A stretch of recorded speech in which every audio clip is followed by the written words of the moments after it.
ternyata isu-isu negatif kepada Presiden Joko Widodo dan Gibran adalah sebagai operasi senyap untuk menyingkirkan Gibran dari wakil presiden dan diganti dengan Puan Maharani. Aduh, parah. Jangan kaget ya, kalau ke depan itu wakil presiden Prabowo bukan Gibran Raka Buming Raka tapi Puan Maharani. Kenapa Puan Maharani? Sederhana, karena hanya Puan yang punya harga di mata Prabowo, tepatnya PDIP dan Megawati. Yang lain nggak ada harganya, karena yang lain itu seperti kerbau dicucuk hidung. Dan Puan Maharani bukan sosok yang dalam tanda kutip quote unquote berbahaya bagi Prabowo Subianto. Gibran juga tidak berbahaya, cuman masalahnya Gibran menjadi liability bagi pemerintahan Prabowo nantinya, karena penolakan terhadap Gibran akan senantiasa terus-menerus terjadi dan itu tidak efektif, tidak baik bagi pemerintahan Prabowo ke depan. Seperti kita ketahui bersama, Puan Maharani mengatakan bahwa akan ada pertemuan antara Prabowo dengan Megawati Soekarno Putri. Insya Allah. Insya Allah. Ya. Seperti 2019 lalu ketika Pak Jokowi ada Pak Prabowo bergabung dan Prabowo dan PDIP ini bergabung maupun terjadi lagi dengan partai besar. Iya nggak ya? Kalau dari Bang Dasko, Bang Dasko terima undangannya memang ada. Komunikasi tiap hari begini.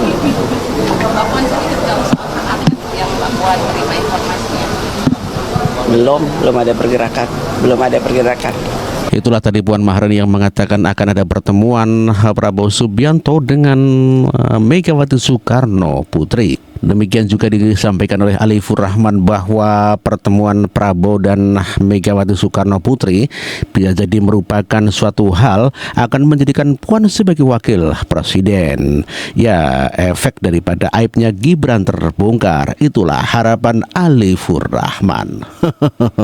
Apakah canda Prabowo Subianto ini adalah bagian dari sesuatu yang benar-benar mereka sedang rencanakan gitu? Karena kalau kita ngelihat video ini muncul bertepatan dengan isu akun Fufu Fafa. Semuanya hari ini kita semua dibuat penasaran oleh pertemuan secara tidak sengaja antara Puan Maharani, Prabowo Subianto dan Pramono Anung, di mana ketiganya ini nampak sangat-sangat akrab sekali dan bahkan sesekali mereka tertawa bersama-sama. Masalahnya, dari sekian banyak video yang menyebar di berbagai platform sosial media itu, tidak ada satupun video yang menyertakan isi pembicaraan mereka. Kita kan jadi penasaran gitu, mereka ini bahas apa? Sampai ketawa, sampai terbahak-bahak, ini bahas apa gitu kan? Apalagi bahas idenya Ridwan Kamil. Mau bikin mobil curhat gitu. Sekalipun ada satu video yang bocor isi pembicaraannya gitu ya, ada satu kalimat yang bocor dan bisa kita dengar, ini kalimatnya sangat-sangat kontroversial dan membuat kita jadi lebih penasaran gitu. Ini bahasa apa sih gitu ya? Ya karena kalau kita ngelihat posisi ketiganya, Pramono, kemudian Puan dan Prabowo Subianto, ini kan tiga orang yang secara posisi politik sangat unik sekali gitu. Prabowo itu adalah ketua umum Gerindra, calon presiden terpilih gitu ya. Kemudian Puan Maharani adalah ketua DPR, ketua DPP PDI Perjuangan, dan Pramono Anung adalah cagup di DKI Jakarta dari PDI Perjuangan. Masalahnya kalau kita ngelihat dari posisi ketiganya ini kan sangat berbeda gitu. Prabowo adalah ketua umum Gerindra, adalah ketua umum Kimples bukan ya, tapi bagian dari Kimples gitu. Sementara realita di Pilkada 2024 ini, kalau kita ngelihat calon-calon dari PDI Perjuangan di banyak daerah itu banyak sekali dikeroyok sama Kimples. Salah satunya adalah Pramono Anung gitu. Pramono di DKI Jakarta maju lewat PDI Perjuangan berhadapan dengan Ridwan Kamil yang didukung oleh semua partai gitu, kecuali PDI Perjuangan gitu. Dikeroyok gitu. Tapi ketika ketiganya bertemu, ini nampak sangat akrab dan tertawa terbahak-bahak. Ini bahas apa sih gitu. Ya, tapi di luar soal apa yang dibahas oleh ketiganya, saya melihat bagaimana Prabowo Subianto ini nampak sangat nyaman sekali dengan Pramono Anung, karena ya bisa tertawa dan santai sekali. Ini menunjukkan bahwa kalau misalkan nanti Prabowo jadi presiden setelah 20 Oktober, nanti nampaknya Prabowo nggak masalah kalau gubernurnya adalah Pramono Anung gitu. Dan ya meskipun memang Pak Pramono adalah menteri gitu ya, Setkap, tapi ya tetap aja gitu, yang namanya penilaian, yang namanya rasa nyaman gitu ya berkomunikasi, ini kan sesuatu yang berbeda dan mungkin tidak bisa dimiliki oleh semua orang, termasuk Ya, sebagaimana kita ketahui bersama di dalam berita bahwa Puan Maharani menarik Pramono Anung untuk berdiskusi dengan Prabowo Subianto. Hal ini menjadikan kaum PDIP atau 16% begitu sangat yakin kalau Prabowo akan menggandeng Puan Maharani sebagai wakil presidennya dan menyingkirkan Gibran Rakabuming Raka. Apakah betul begitu? Ditertawakan saja. Untuk berbincang dengan Menteri Pertahanan sekaligus Presiden terpilih Prabowo Subianto. Momen tersebut terjadi setelah mereka menghadiri secara langsung sambutan kenegaraan dari Kepala Negara Vatikan Paus Fransiskus di Istana Negara. Puan yang mengenakan batik hitam dengan motif parang berwarna putih tiba-tiba menarik Pramono Anung untuk berbincang dengan Prabowo Subianto. Saat itu Prabowo baru saja mengakhiri perbincangan dengan beberapa duta besar negara sahabat dan sejumlah tamu kenegaraan. Puan pun langsung menyalami erat Prabowo. Perbincangan antara Presiden terpilih, Ketua DPP PDI Perjuangan, dan bakal calon Gubernur DKI Jakarta itu tampak cair. Pemikiran-pemikiran para pendukung Ganjar Pranowo begitu sangat serius, mengatakan kalau Prabowo Subianto akan lebih baik menggandeng Puan Maharani sebagai wakil presidennya dibandingkan dengan Gibran Rakabuming Raka. Ngimpi yang keterlaluan deh, aduh parah. Sangat mungkin, Bung, sangat mungkin melalui forum sidang MPR nanti, Puan akan bisa menjadi wakil presiden dari Prabowo Subianto. Karena itu dianggap sebagai jalan tengah untuk persatuan nasional. Seperti waktu eranya Gus Dur yang mengalahkan Megawati dalam voting di MPR. Toh Gus Dur juga melihat, sudahlah, kalau mau Megawati dikalahkan lagi untuk menjadi wakil presiden bisa. Tapi dia lihat bahwa ini konfigurasi politik di Indonesia, PDI yang merupakan PDI dan PDIP representasi dari PNI itu layak duduk jalan tata negaranya seperti apa itu, Bung? Ya misalnya kan ini kan persoalan di PT UN masih bergulir ya kan. Ini kan sama misalnya. Ini akan ada gugatan yang sudah diajukan terhadap keabsahan Gibran, oke?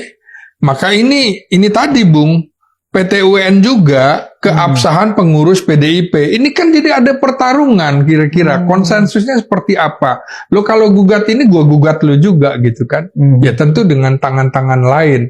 Wajar orang merepresentasikan bahwa persepsi istana bermain di belakang pertanyaannya, kelompoknya. Bung, apakah keputusan MK bisa dipetunkan lagi?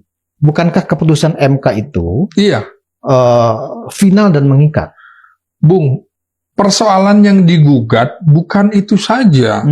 Banyak hal sampai akun medsos Fufu Fafa yang sekarang sudah terungkap bahwa ini milik diduga milik Gibran dan lain-lain, itu kan juga mengingatkan kepada Prabowo Subianto, lo itu tersinggung betul kan? Dikasih nilai 11 dari 100. Nah, ini menyinggung harkat dan martabat pribadi keluargamu, dirimu dan harga dirimu. Nah, itu wakilmu. Apa bisa terima seperti itu? Nah, kira-kira seperti itu. Nah, sama dengan apakah Prabowo akan mampu menjaga, mengamankan keluarga Jokowi?